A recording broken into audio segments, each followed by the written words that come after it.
Здравейте, земляни! Господ здраве да ви дава. Прочетох една статия, че Азис като отидал в чужбина, се чувства неудобно за това, че той бил българин. От това по-смешно изречение, бат, аз не мога да се сетя, само ще направя лек коментар. Първо искам да знае Азис, че ние също, българите, се срамуваме, че той има български паспорт и да му обясня, че българин означава близък до Господ. Той е миндил, мангал. Той въобще няма на представа, че какво означава българин първо. Второ, мога да го посъветвам или да излъже, че е бразилец, за да не се чувства неудобно, като ходи на екскурзия в чужбина. Третия вариант е да си извади турски паспорт и да се представя за турчин и да прави каквото си иска. Но, преди да го направи това, аз искам да му кажа какво означава българин. Сега ще му го обясня надълго и на широко. Значи, Билбао е български град. В Италия има българска общност, наследници на Отсек. В Унгария също има български общности. В Румъния, в Сърбия, в Македония, в Северна Гърция, в Турция, в Казахстан, в Чечня, в Русия, в Украина, в Узбекистан, в Пакистан, Афганистан, Индия, Египет, Южна Америка, Мексико, навсякъде има. И в Съединените щати има следи от българите. Българите са те, които са създали света. И ако имате малко повече информация, да потърсите, защото българското правителство, което е на подчинение на сатаната, който иска да ни изтрие от земята. В българската история не се споменава нищо съществено, че български следи има в почти всички държави по света. Това означава, че ние сме го създали този свят. Да. Неща, които ги знаят на Запад, в България не се знаят за българската история, която все още се води. Да спомена, че Ахил е бил българин. Атила е бил българин. Тогава, когато Америка и Англия не са съществували, да ви кажа честно.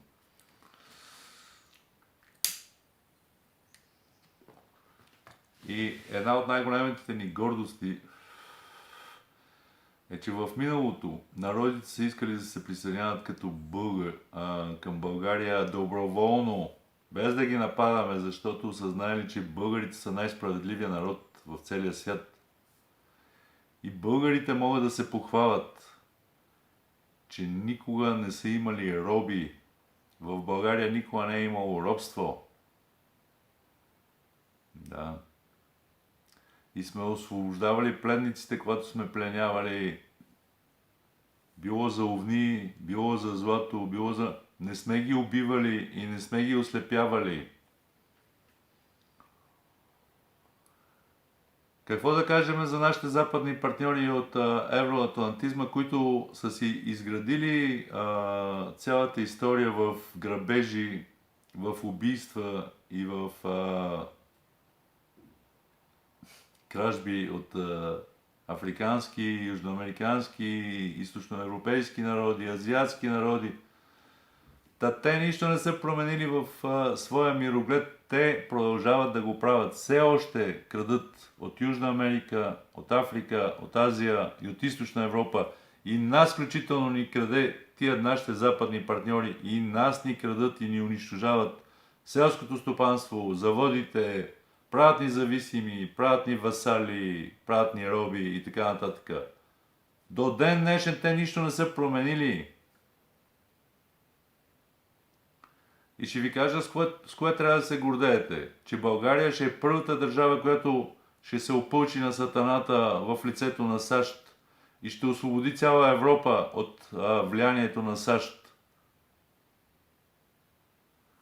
И ще научиме европейците и целият свят ще научиме, че трябва да се обърнат към Господ и трябва да бъдат добри хора и не трябва да воюват и не трябва да има никакви армии, никакви държави, никакви такива.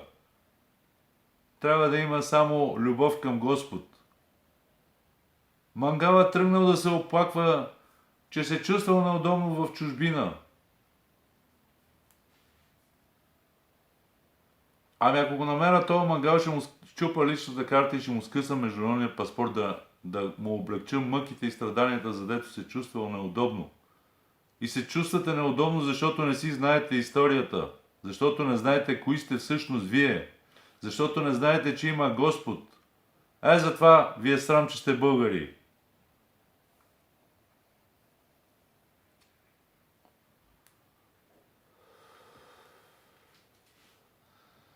Запомнете, хора, българският народ никога не си е цапал ръцете с робство, с ослепяване на 10-15 хилядна армия, с убийството на 10-15 хилядна армия.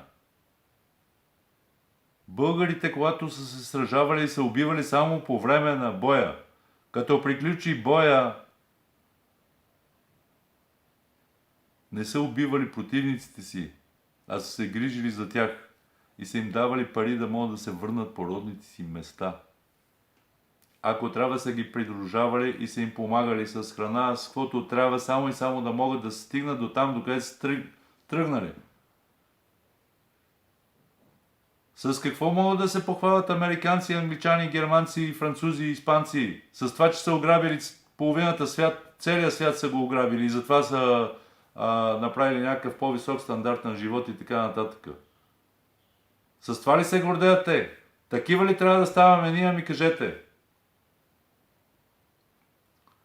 Пожелавам ви приятен ден, Господ здраве да ви даде. Чао!